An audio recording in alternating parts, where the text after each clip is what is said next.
Tuhan.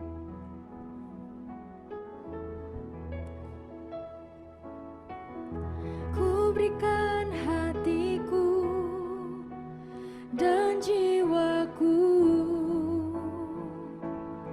semuanya bagimu di dalam hidupku, di setiap waktu. Nyatakan jalanmu, ku berikan hatiku dan jiwaku, semuanya bagimu di dalam hidupku, di setiap waktu. Nyatakan jalanmu, ku berikan hatiku dan jiwaku, semuanya bagimu di dalam hidupku, di setiap waktu. Nyatakan jalanmu. Saya undang setiap kita untuk boleh bangkit berdiri. Ku berikan hatiku dan jiwaku, semuanya bagimu di dalam hidupku, di setiap waktu. Nyatakan jalanku, ku berikan hatiku, ku berikan hatiku dan jiwaku,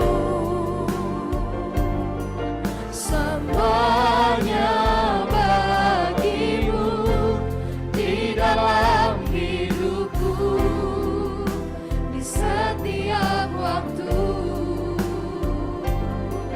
Nyatakan jalanmu, nyatakan jalanmu, nyatakan jalanmu, nyatakan jalanmu.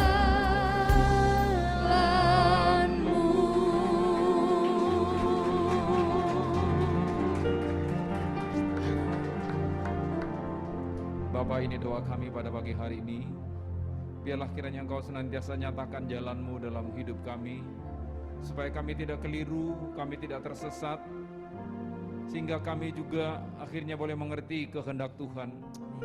Kami tahu ya Bapa, hidup kami yang diberkati adalah hidup yang mengikuti perintah Tuhan, hidup yang dituntun oleh Tuhan, hidup yang dipimpin oleh Tuhan. Karena itu Tuhan, kami bersyukur kalau 1 minggu penuh Engkau sudah pelihara kami dalam semua kegiatan, dalam semua aktivitas pekerjaan kami. Engkau yang menjaga dalam perlindungan-Mu, dalam tiap-tiap perjalanan kami. Engkau jauhkan kami dari setiap mara bahaya. Dan hari ini Kau kumpulkan kami kembali untuk beribadah bersama-sama, menaikkan syukur kami kepada Tuhan. Bahkan saat ini kami mau duduk tenang mendengarkan pesan-pesan-Mu melalui firman-Mu. Mari Roh Kudus, ketika firman-Mu disampaikan, biarlah kiranya yang lemah dikuatkan oleh Tuhan, yang susah dihiburkan oleh Tuhan, bahkan yang lemah dikuatkan oleh Tuhan, yang tidak berpengharapan dibangkitkan imannya oleh Tuhan. Karena kami tahu iman timbul dari pendengaran. Berkati kami semua, Roh Kudus, Engkau berbicara bagi kami semua. Berkati hamba-Mu juga yang menyampaikan isi hati-Mu. Kuduskan hamba-Mu, biarlah perkenanan Tuhan turun atas hamba-Mu, sehingga hari ini kami semua diberkati oleh Tuhan. Dalam nama Tuhan Yesus yang rindu diberkati, mari sama-sama katakan amin. Kita berikan kemuliaan bagi Tuhan. Silakan duduk Bapak Ibu. Saya izin buka masker ya.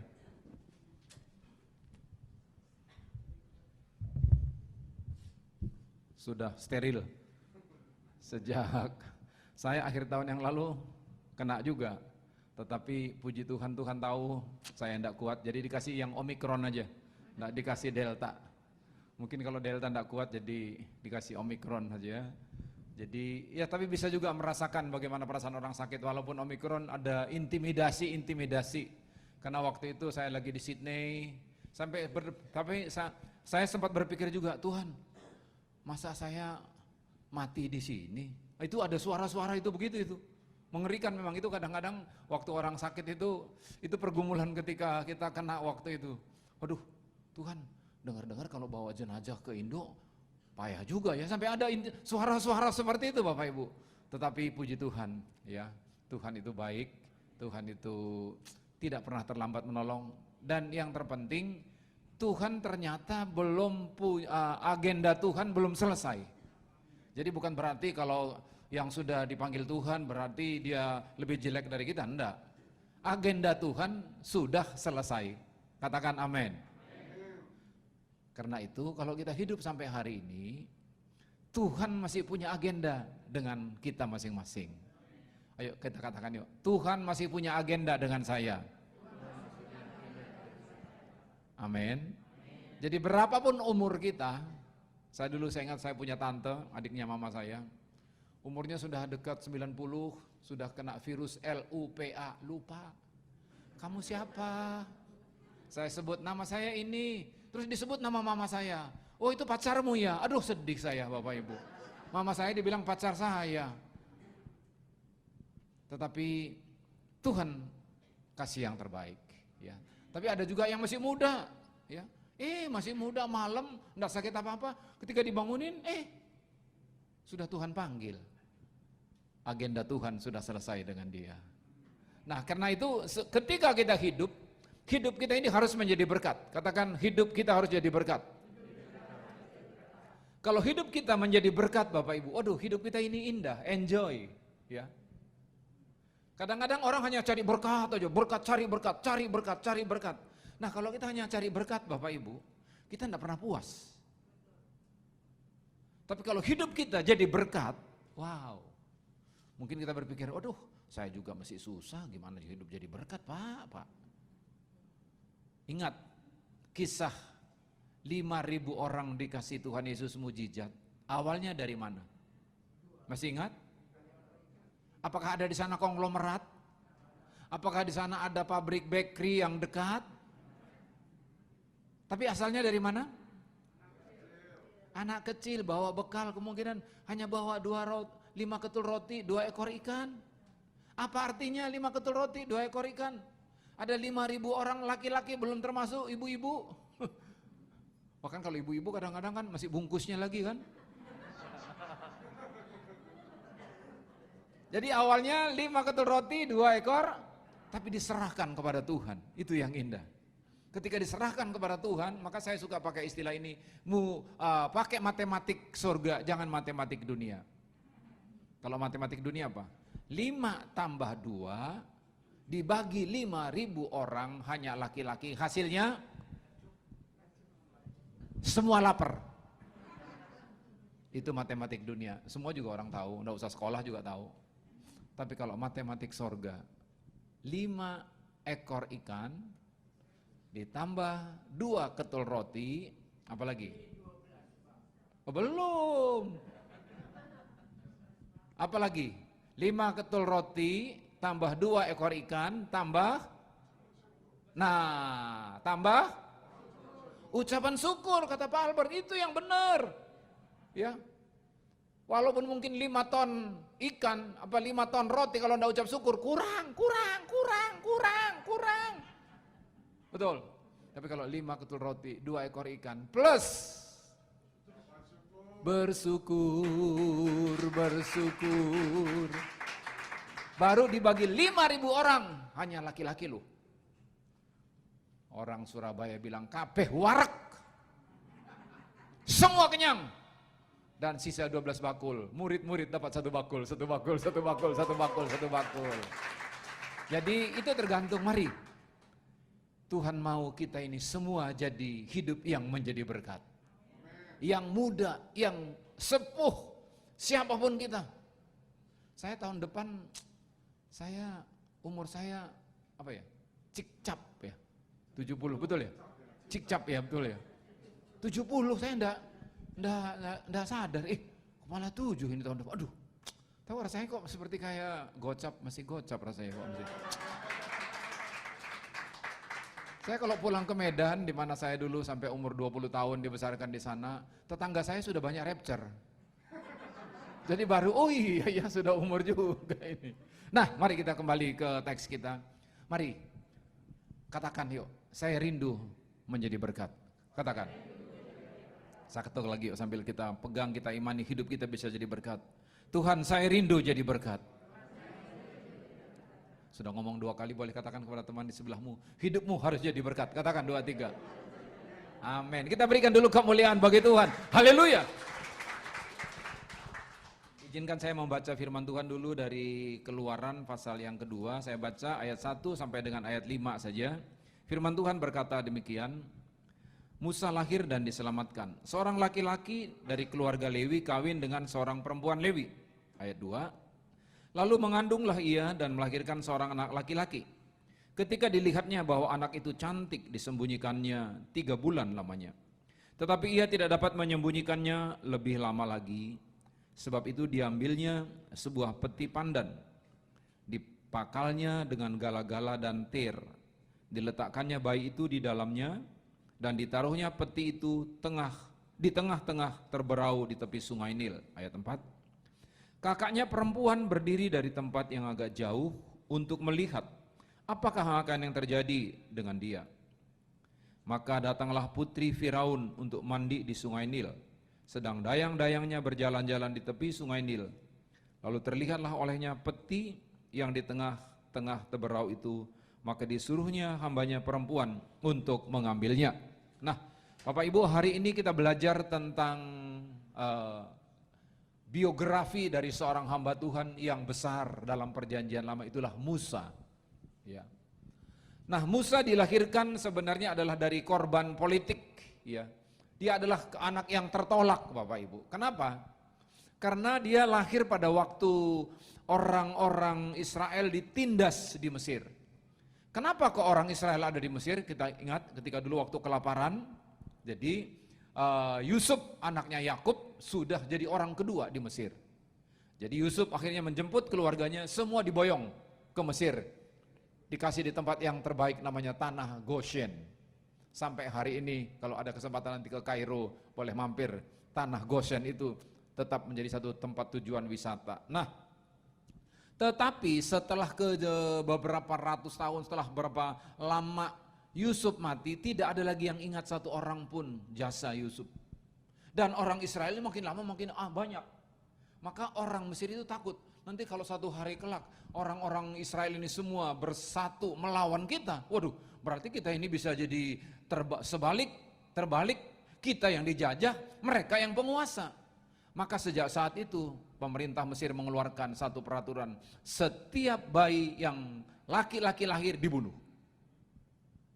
Bisa mengebayang pada waktu itu tiap-tiap keluarga sedih enggak? Punya anak laki dibunuh, punya anak laki dibunuh, punya laki dibunuh. Dan waktu itu Musa lahir. Tetapi ada satu keluarga, dikatakan tadi satu keluarga Lewi, orang Lewi itu yang cinta Tuhan. Dikatakan anaknya lahir, dia berani ambil tindakan iman. Anaknya ini ganteng, kemudian ditaruh di buin pandan, kemudian ditaruh di sungai Nil. Setelah 3 bulan, coba, kalau ketahuan, wah ini pasti mati. Tapi dengan cara coba, 3 bulan bayi, yang namanya bayi pasti pernah nangis kan?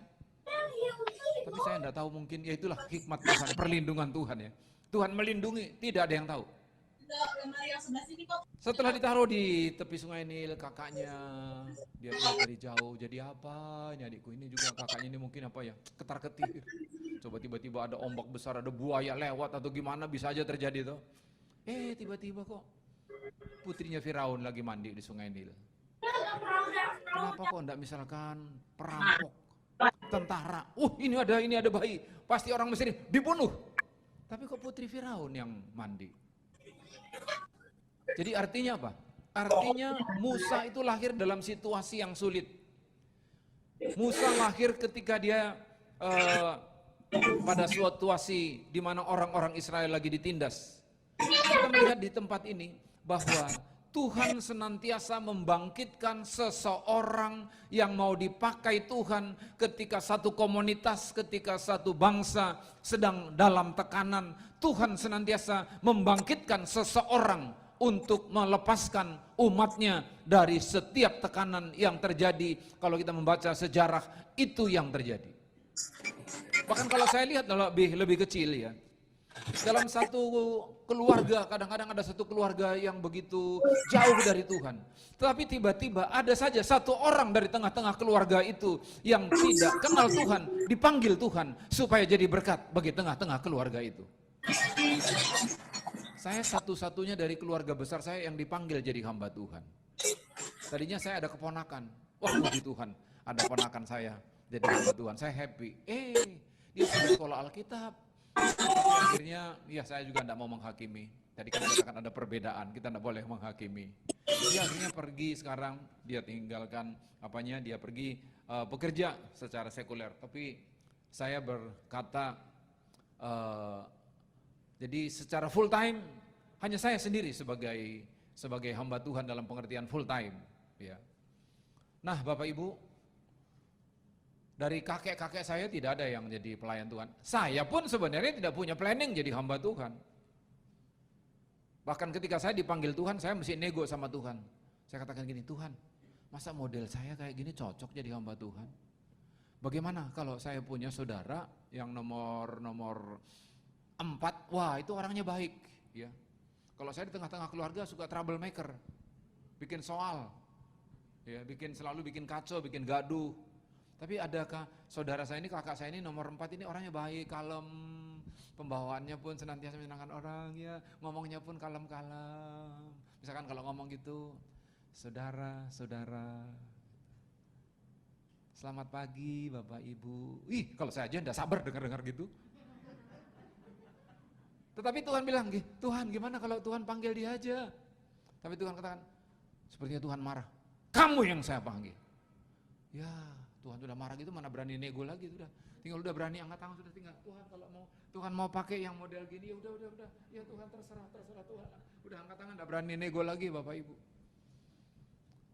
Saya percaya Bapak Ibu, ketika Tuhan panggil seseorang Bapak Ibu, Tuhan katakan, percayalah kepada Tuhan Yesus, engkau dan seisi rumahmu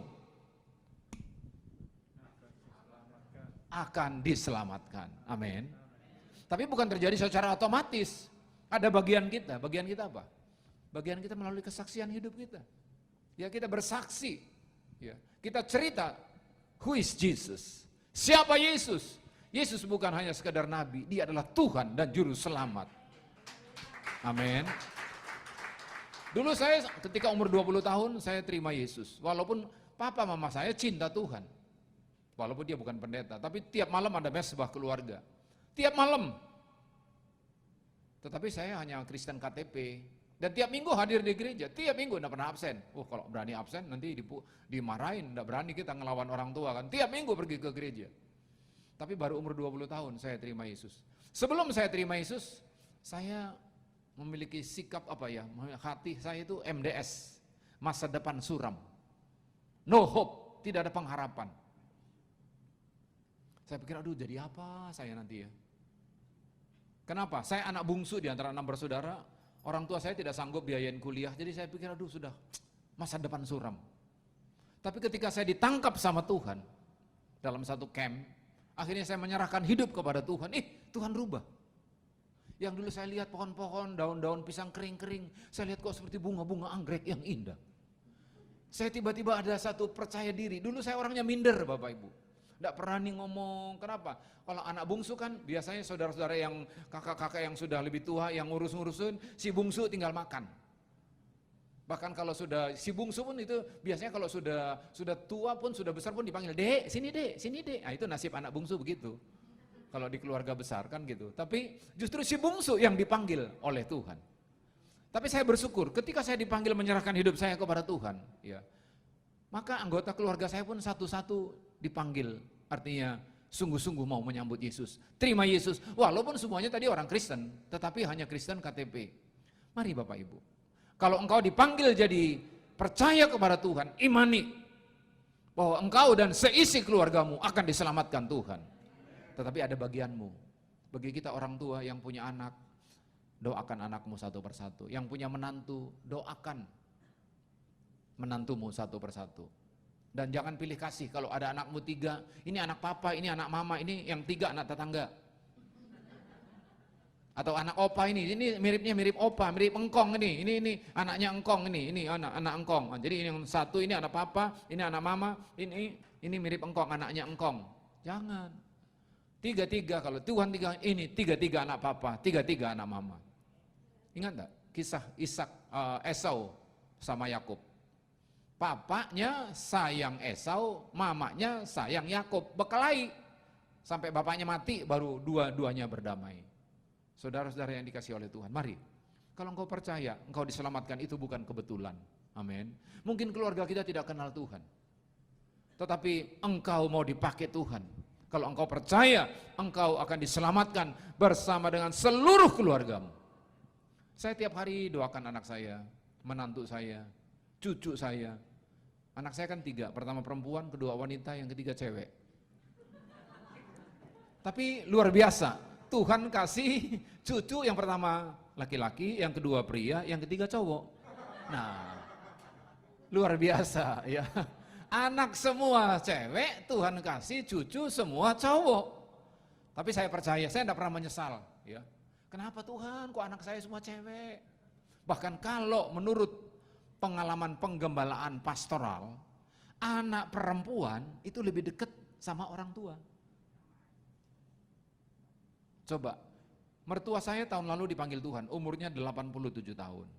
Dia tinggal sama apa? Sama kami, ya tentu kami berarti kan mertua saya berarti kan anak perempuannya kan.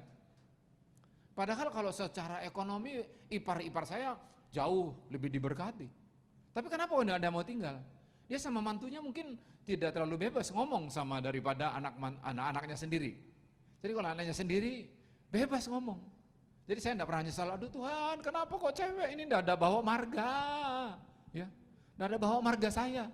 Kita bersyukur nanti tidak ditanya margamu apa di apa, di sorga nanti apa, margamu apa, ya, siomu sio apa, sayanya sionya sio alung, liong, ya, makanya nama saya kan, saya dapat nama dari China, dari Cungko, Lung Lause, guru naga, guru sinaga.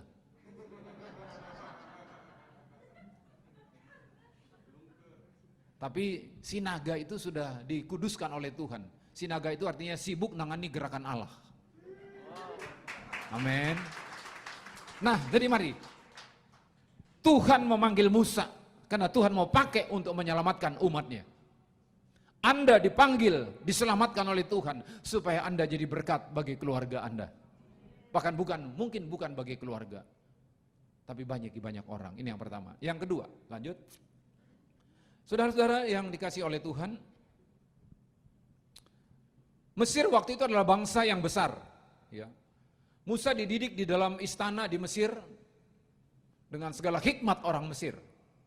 Tetapi tadi kalau kita baca dalam Keluaran pasal 2, walaupun Musa sejak bayi 3 bulan itu diambil putri Firaun, kakaknya berkata, mungkin Miriam ini ya kakaknya karena di dalam Alkitab, dia dipanggil, bolehkah saya panggil inang pengasuhnya? Jadi dia tetap dipanggil oleh ibunya mengasuh dia, mungkin tidak dijelaskan sampai berapa tahun. Nah, saya percaya, memang tidak ditulis dalam Alkitab, tetapi percaya menurut keyakinan saya pasti seorang Israel pasti dia cerita sama anaknya. Dikatakan mungkin gini, namanya kan Musa, kita ini sebenarnya bukan orang Mesir. Jadi kalau kamu pun tinggal di istana, kamu bukan orang Mesir. Kita ini orang Ibrani. Nenek moyang kita sudah berjanji, ini bukan tempat tinggal kita. Tempat tinggal kita itu di Kanaan. Tapi dulu ceritanya, diceritakanlah, pasti itu kan, karena mereka katakan, ceritakanlah ini kepada anakmu, dalam Ulangan kita baca, berulang-ulang kepada anak-anakmu. Pasti setiap orang Israel itu cerita sama anaknya, kalau mau tidur, kita ini orang Ibrani, pilihan Tuhan. Maka karena orang Israel itu umur 13 tahun, 12 atau 13 tahun ya, ketika mereka masa masuk boleh ke bait Allah umur 12. Mereka itu harus hafal 613 hukum Taurat. Halo? Berapa hukum? Jam 12 malam juga, ayo sebut. Hafal semua. Kita kadang-kadang 10 hukum aja sudah susah. Ya, 10 hukum Taurat aja kadang-kadang susah. Ya. Ini 613. Nah, karena itu Bapak Ibu yang dikasih oleh Tuhan. Jadi Musa adalah bangsa yang dipilih oleh Tuhan. Ada pribadi yang dipilih Tuhan. Musa dididik dalam hikmat segala orang Mesir. Dan Mesir merupakan persiapan penting bagi Musa untuk memimpin umat Tuhan. Tapi waktu itu saya percaya, coba menurut Bapak Ibu, apakah Musa mengerti ketika dia di Mesir, wah satu hari kelak saya nanti jadi pemimpin, satu hari kelak saya akan dipakai Tuhan. Saya merasa dia tidak pernah berpikir demikian, tapi justru dia berpikir kenapa ya? Saya orang Mesir, saya orang Ibrani, tapi kenapa kok saya ada di sini? Ya. Mungkin ada pergumulan batin juga dalam hatinya. Tetapi secara sadar atau tidak sadar, Musa sedang dipersiapkan oleh Tuhan. Kadang-kala ketika kita melakukan satu pekerjaan, sedang ada dalam satu suasana, kita tidak sadar bahwa itu sedang Tuhan mempersiapkan kita untuk satu pekerjaan Tuhan yang lebih besar. Karena itu, apapun yang Tuhan percayakan bagi saudara, apapun yang Tuhan berikan bagi saudara untuk dilakukan, pekerjaan apapun yang Anda sedang kerjakan, lakukan sebaik mungkin. Jangan pernah berpikir, ya aku ini cuman bisa bikin ini, ya penghasilan saya cuman begini, ya pekerjaan saya seperti ini. Jangan pernah. Apapun pekerjaan Anda, hanya kita ini kadang-kadang budaya kita kali ya. Seperti kita menggolongkan kalau pekerjaan ini hina, pekerjaan ini terhormat. Kok saya memperhatikannya? Kita kan bisa belajar ya dari budaya-budaya bangsa lain. Karena anak saya di Sydney, saya sering ke Sydney, saya sering ke Australia, jadi saya mau mengamati orang-orang yang di sana. Mereka itu menghargai apapun pekerjaan orang, mereka itu respect semua. Kemudian satu hari saya tanya anak saya, dikatakan, nak, itu kok ada satu ibu-ibu anjingnya banyak banget. Saya bilang, oh itu bukan anjingnya Dad, dia bilang. Loh lantas kenapa? Kok anjingnya kok banyak begitu? Ada kalau di sini ada pekerjaannya tukang jaga anjing. Hah? Maksudnya jaga anjing? Memang di Indo enggak ada begitu. Jadi jaga anjing dia punya mobil. Terus nanti kan orang-orang di sini sibuk semua. Mereka yang suka anjing, jadi nanti minggu tertentu 1 kali atau 2 kali 1 minggu, nanti anjingnya dibawa ke taman, ada namanya dog park, taman anjing. Nah jadi dia pekerjaan itu, nanti bisa 10 anjing, bisa 20 anjing dia bawa, itu secara bergantian. Oh jadi kerjanya tukang jaga anjing. Iya Dad. Tetapi pekerjaan itu pun terhormat di sana. Coba di Indonesia, kerjanya apa? Jaga anjing. Ya ilah.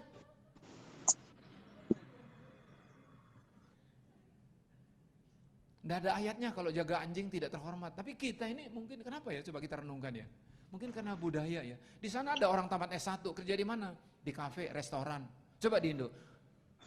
Lu kuliah di mana? Saya kuliah di ini luar negeri. Kerja lu apa? Di restoran. Ya ilah, kamu kerja di restoran doang. Itu budaya kita begitu tuh. Ayo, tapi sekarang mulai kita belajar. Apapun pekerjaan orang.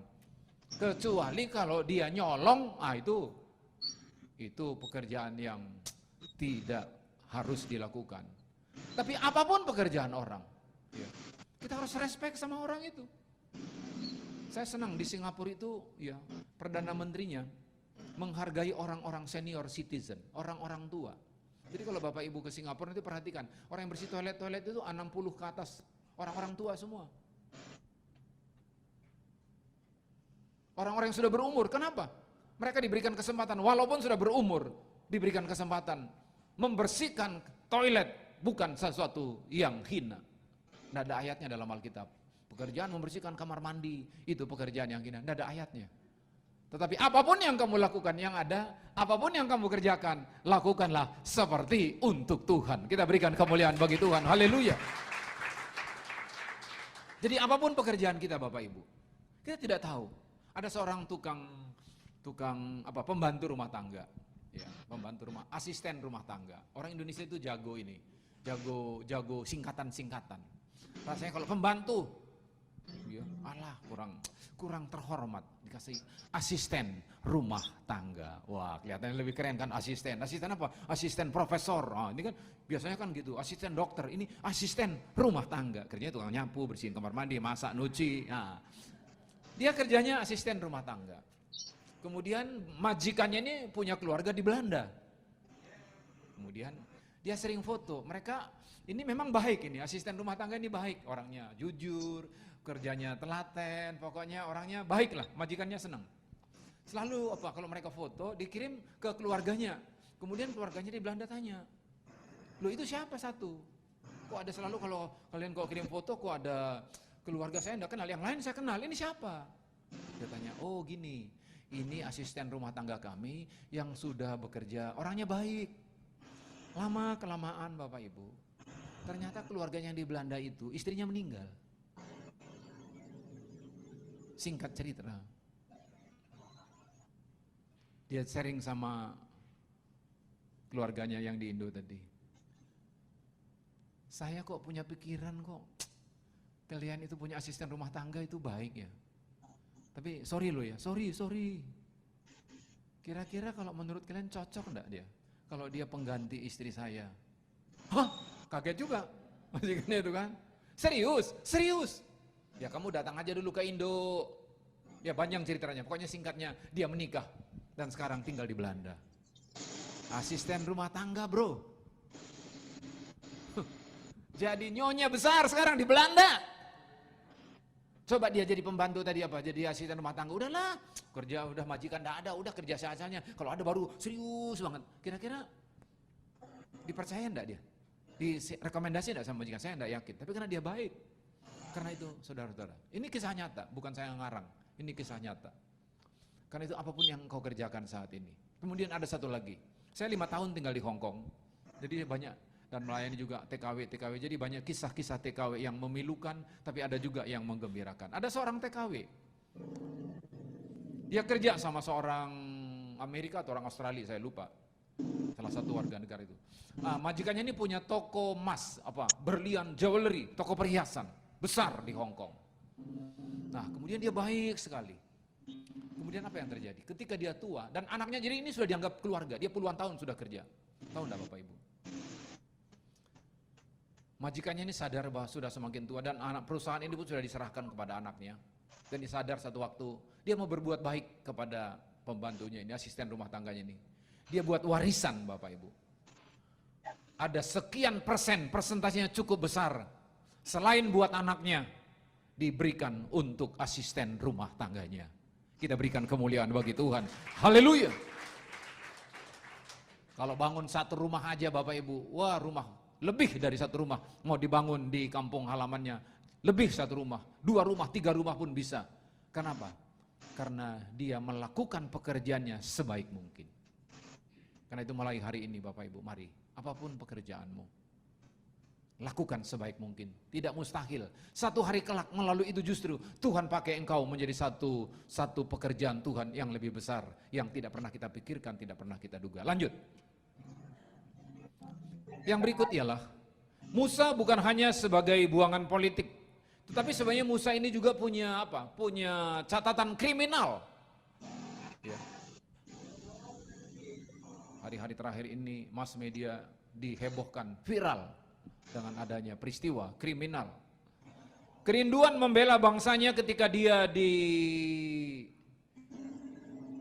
Mesir. Seperti saya katakan tadi, pasti ibunya menceritakan kepada dia bahwa dia orang Ibrani.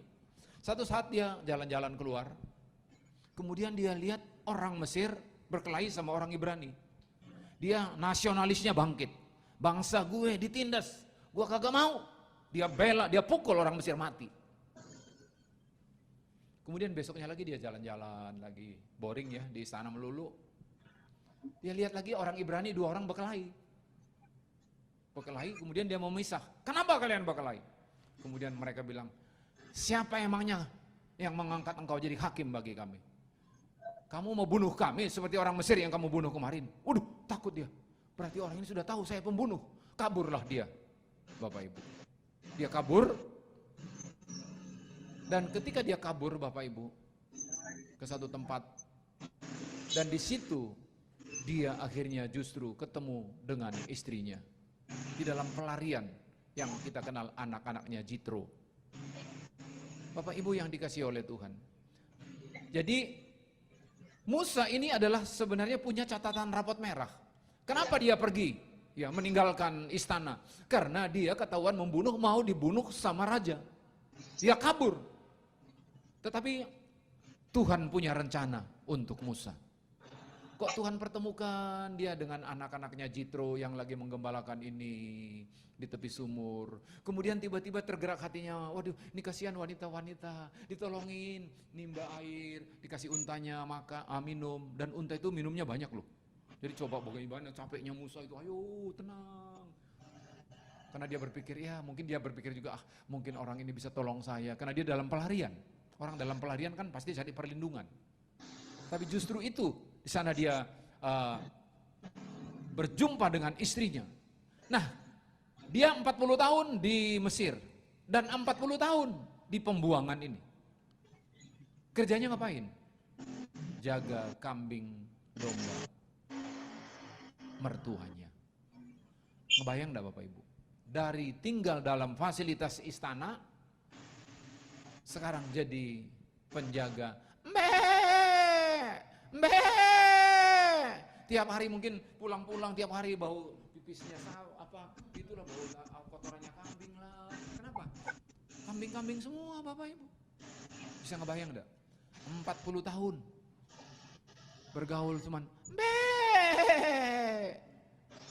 tapi kok sabar ya Musa ya? Satu sisi memang karena dia takut, ya kalau balik ke Mesir mati. Satu sisi, tapi saya percaya Musa juga karena diceritain sama ibunya. Saya percaya, saya ini orang Ibrani, saya itulah bangsa. Nenek moyang saya itu cinta akan Tuhan. Pasti dalam hatinya, terdalam dia punya pemikiran seperti itu. Satu hari ketika dia jaga domba, dia lihat satu pohon terbakar, tapi pohonnya tidak hangus. Dia heran, ini pemandangan belum pernah saya lihat. Nenek moyang saya juga tidak pernah cerita seperti ini. Dia pergi, dia hampirin. Ketika dia menghampirin, dia dengar suara, Musa, Musa, tanggalkan kasutmu. Sebab di sini adalah tempat yang kudus. Bapak Ibu yang dikasihi Tuhan. Inilah perjumpaan pribadi Musa dengan Tuhan. Tuhan mau pakai dia, Tuhan mau panggil dia untuk memimpin bangsa Israel. Saudara-saudara, hidup yang bisa menjadi berkat ialah diawali dengan hidup perjumpaan pribadi dengan Tuhan. Itulah dimana kita saat terima Yesus sebagai Tuhan dan Juru Selamat kita. Kita mengaku sebagai orang berdosa. Kita buka hati, kita terima Yesus sebagai Tuhan dan Juru Selamat kita. Itu yang saya katakan dengan pengertian perjumpaan pribadi dengan Tuhan. Amin. Saya berharap semua kita di sini sudah mengalami perjumpaan pribadi dengan Tuhan.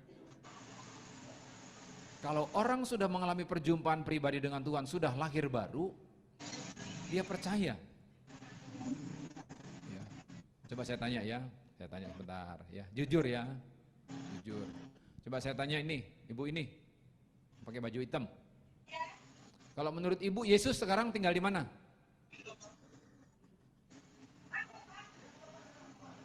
Halo, dengar suara saya? Menurut iman ibu, jangan menurut pendeta ini loh, menurut ini. Menurut iman ibu, Yesus tinggal di mana? Di mana? Oh, di sorga. Baik, terima kasih. Kalau Bapak, di mana Pak? Sama. Ibu, ini sekarang, Yesus tinggal di mana? Sudah, di sorga aja? Oh, iya. Sedih saya. Saya tanya anak muda dulu, tadi orang-orang tua. Menurut kamu Yesus tinggal di mana? Yakin? Jangan ikut-ikut loh ya, harus yakin. Kamu tinggal di mana? Yakin? Cas dulu. Cas dulu. Yesus tidak boleh kata kita yakin hanya tinggal di sorga. Memang dia tinggal di sorga. Tapi kita harus yakin Yesus ada dalam hati kita. Tetapi dengar dulu baik-baik, itu tidak terjadi otomatis. Walaupun Yesus mati 2000 tahun yang lalu, ya, bukan berarti otomatis dia masuk. Dengar enggak firman Tuhan? Aku berdiri di depan pintu, aku mengetuk. Tuhan katakan tidak pernah aku terobos, enggak ada ayatnya. Aku mengetuk, siapa yang membuka? Apa tuh? Apa? Ingat? Aku akan masuk dan makan dan tinggal bersama-sama dengan dia. Saya itu buka hati ketika saya umur 20 tahun. Tiap malam papa saya ada ibadah di rumah, mesbah keluarga. Tiap malam. Tapi umur 20 tahun saya katakan, Tuhan, selama ini saya hanya percaya, rajin ibadah, tapi saya belum punya Yesus. Tapi hari itu saya berkata, Tuhan Yesus ampuni saya. Saya buka hati saya terima Engkau sebagai Tuhan dan Juru Selamat saya. Sejak saat itu saya percaya, Allah, Tuhan Yesus yang melalui Roh Kudus tinggal di dalam hati saya. Amin. Jadi Bapak Ibu, ya kita berikan kemuliaan dulu, haleluya. Jadi Bapak Ibu yang belum yakin Yesus tinggal dalam hatimu, hari ini buka hatimu. Buka hatimu, katakan Tuhan aku orang berdosa. Aku membuka, ampuni aku buka hatiku, aku mau terima Yesus sebagai Tuhan dan Juru Selamatku. Kalau itu kita lakukan, hari ini namamu tercatat dalam kitab kehidupan. Wow. Kita punya rumah Bapa di sorga, lantainya dari emas. Wow. Siapa konglomerat di Jakarta yang punya rumah lantainya emas? Kagak ada. Ya, pernah teman saya pergi ke Amerika, ketemu dengan ada kenalannya orang kaya, sendok makannya emas, semua, keren banget itu, semua emas sendok makannya, tapi lantai rumahnya bukan emas. Ya. Di Jawa banyak emas, Mas Bambang, Mas ini. Tetapi rumah kita nanti di sorga Bapak Ibu, lantainya dari emas. Wow, sukacita enggak? Karena itu mari, ya. Kalau Anda yang belum. Nah, kita kembali ke Musa. Jadi dia dipilih oleh Tuhan. Tetapi semua ini persiapan kalau saya katakan tadi di Mesir itu persiapan akan akademis, persiapan ilmu. Di padang gurun 40 tahun persiapan hati, persiapan karakter. Coba. Kalau dari orang dari padang gurun masuk ke istana, orang Surabaya bilang, "Wenak tenan." Betul enggak? Orang susah jadi orang kaya, wah enjoy. Tapi coba, orang kaya jadi orang susah. Bukan susah lagi, susah. Itu yang dialami oleh Musa. Lengkap di istana. Jadi tukang kambing, jaga kambing, iyalah. Dan ingat, pekerjaan di orang Mesir sebagai penjaga kambing ada pekerjaan yang haina. Bukan yang hina, yang haina. Derajatnya rendah dianggap. Tapi kok dari istana kok mau? Saya percaya dia punya prinsip hidup. Berikut yang terakhir. Kita akan terakhir khotbah kita hari ini. Musa mulai memimpin Israel dalam usia 80 tahun. Walaupun ketika baru dipanggil dia bisa mulai berkata, siapa dah tua 80? Ada di sini umur 80? Coba angkat tangan. 80? Wah, si Om sudah 80. Luar biasa, umur panjang ya Om. Puji Tuhan. Wah. Alkitab bilang umur orang 70, kalau panjang 80. Om ini sudah 83, berarti sudah dapat bonus 13 tahun Om. Wah, luar biasa. Puji Tuhan, ya. Nah, Musa 80 tahun dipanggil Tuhan. Abraham 75 tahun dipanggil Tuhan. Jadi jangan ada di antara kita di sini berkata, "Pak, saya sudah tua, Pak. Tidak bisa apa-apa, Pak. Panggil aja yang muda-muda." Nanti ketika yang muda dipanggil, "Pak, saya masih muda, Pak. Dipanggil aja yang tua-tua." Akhirnya iblis dia bertepuk tangan. Ore. Yang tua tidak mau melayani, yang muda tidak mau melayani, saya menang. Tapi Alkitab kita melihat, yang tua dia pakai Tuhan. Tapi jangan lupa, Yusuf umurnya masih sweet 17. 17 tahun bro. 17 tahun sis. So young. Kamu umur berapa? Paling 20-an kan? 17 tahun. Saya ketika dipanggil Tuhan umur 20. Lebih muda 3 tahun, tua 3 tahun daripada Yusuf. Tapi dia juga mau. Jadi artinya kesimpulannya apa? Dalam Alkitab, yang tua dipakai Tuhan, yang muda semua dipakai Tuhan. Kita berikan kemuliaan bagi Tuhan. Haleluya. Yang penting hanya 3 huruf, M-A-U, mau. Seperti saya katakan tadi, Tuhan saya enggak cocok lah jadi hamba Tuhan, enggak cocok. Kalau menurut saya siapa ini Jaliaman orang suka bikin troublemaker, enggak cocok. Sampai sekarang pun saya masih sering, kok saya yang dipanggil Tuhan ya, saya enggak cocok rasanya ya. Kadang-kadang sering, pokoknya rasanya aduh. Tapi ya Tuhan panggil bagaimana, ya sudah kita tinggal nurut aja Bapak Ibu. Dan tapi yang indah, kalau kita mengikuti tuntunan Tuhan, hidup kita ini menjadi indah dan hidup kita ini menjadi berkat. Jadi hidup menjadi berkat itu bukan hanya ditentukan oleh fasilitas yang sudah wow, enggak. Ingat tadi 5 ketul roti, 2 ekor ikan. Semuanya menjadi dapat berkat. Mari Bapak Ibu, maukah saudara berkata, Tuhan, saya rindu menjadi berkat. Beberapa tahun terakhir ini saya akan tutup dengan kesaksian ini Bapak Ibu. Saya dan istri saya berdoa, Tuhan, kami rindu Tuhan. Sebab Tuhan kan bilang mintalah. Ya. Kalau kita minta Tuhan beri. Kami rindu Tuhan, kalau Tuhan berkenan. Izinkanlah kami Tuhan menjadi saluran berkat, bukan hanya secara rohani, tapi juga secara materi. Kita kan boleh berdoa minta sama Tuhan. Puji Tuhan Bapak Ibu, Tuhan mulai buka jalan. Tentunya sesuai dengan porsi kami. Ya. Tuhan mulai buka jalan. Maukah Bapak Ibu berdoa hari ini? Tuhan, hidupku rindu jadi berkat. Berapapun umur saudara, berapapun usia saudara, bagaimanapun status sosial ekonomi saudara, Tuhan tidak pandang itu. Yang penting Tuhan melihat hatimu. Kalau engkau mau katakan, Tuhan, aku rindu hidupku jadi berkat. Aku rindu pernikahanku menjadi berkat. Aku rindu keluargaku menjadi berkat. Aku rindu gerejaku menjadi berkat. Kalau itu doamu, saya percaya Tuhan akan buka jalan. Amin. Mari saya undang kita bangkit berdiri. Mari saya undang WL. Kita naikkan satu pujian. Kita katakan menyenangkanmu, menyenangkanmu. Hidup menjadi berkat adalah menyenangkan hati Tuhan. Biarlah pujian ini merupakan doa kita bersama-sama di siang hari ini. Haleluya. Tuhan, ku mau menyenangkan-Mu. Tuhan, bentuklah hati ini jadi bejana untuk hormat-Mu, cemerlang bagai emas murni. Tuhan, ku serahkan hatiku, semua ku berikan padamu. Kuduskan hingga tulus selalu, agar aku menyenangkan-Mu, menyenangkan-Mu, senangkan-Mu. Hanya itu kerinduanku,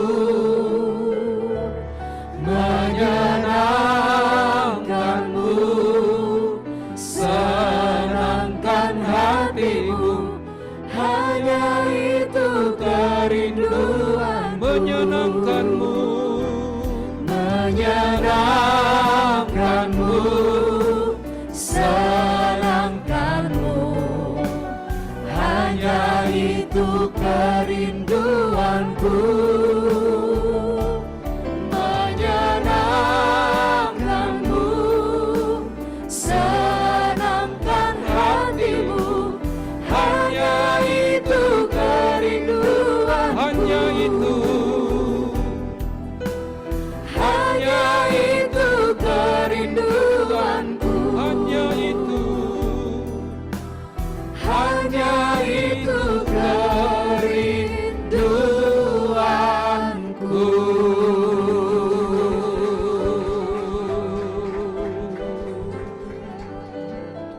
haleluya. Ini kerinduan kami, menyenangkan hatimu,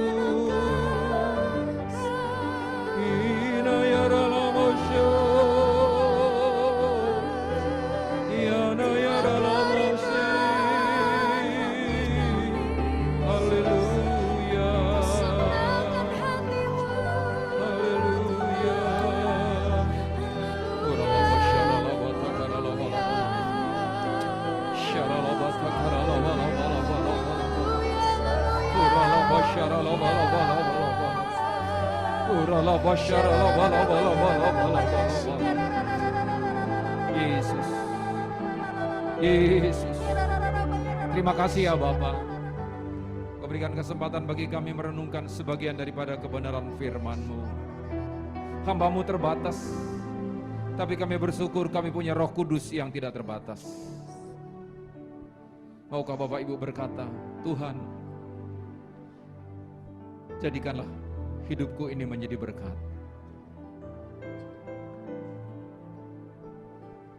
Apapun yang Engkau kerjakan seperti Musa, apapun yang dilakukannya, bahkan ketika di istana, ketika di padang gurun, menggembalakan domba, dilakukan sebaik mungkin. Bahkan dia mengalami perjumpaan pribadi dengan Tuhan melalui melihat pohon yang terbakar. Adakah di antara Bapak Ibu yang belum pernah di sini membuka hati? Terima Yesus cukup satu kali, tapi bertobat perlu berkali-kali. Kalau ada di antara Bapak Ibu belum pernah terima Yesus, membuka hati, mengundang Yesus sebagai Tuhan dan Juru Selamatmu, mari hari ini buka hatimu, buka hidupmu.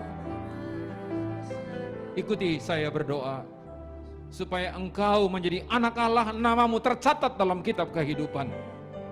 Ikuti doa saya. Bapa di surga, saya bersyukur Tuhan Yesus mengasihi saya. Hari ini saya mengaku, saya adalah orang berdosa.